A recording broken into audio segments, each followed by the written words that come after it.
اللہ تعالیٰ فرماتا ہے سورہ عمران میں سورت نمبر 3 آیت نمبر 19 میں ان الدین عند اللہ الاسلام، کہ اللہ کے نزدیک صرف ایک ہی دین صحیح ہے، وہ ہے مذہب اسلام۔ اللہ کے نزدیک صرف ایک ہی دین صحیح ہے، وہ ہے کہ اپنی زندگی اللہ کے، ایشور کے، بھگوان کے احکامات کے مطابق بسر کرنا۔ اور ایک جگہ اللہ تعالیٰ فرماتا ہے سورہ رعد میں سورت نمبر 13 آیت نمبر 7 میں وَلِكُلِّ قَوْمٍ هَادٍ، کہ ہر قوم میں میں نے پیغمبر بھیجا اور ہر دور میں ایک کتاب نازل کی، اور آخری کتاب ہے قرآن کریم، اور آخری پیغمبر ہے محمد صلی اللہ علیہ وسلم۔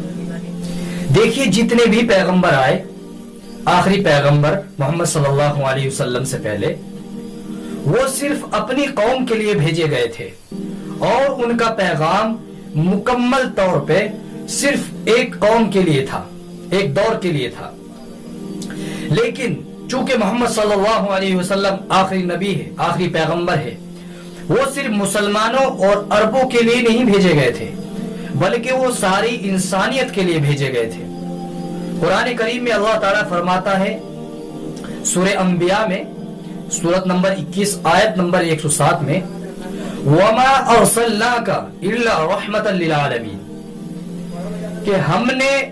محمد صلی اللہ علیہ وسلم کو بھیجا ساری انسانیت کے لیے، ساری دنیا کے لیے، سارے جہاں کے لیے۔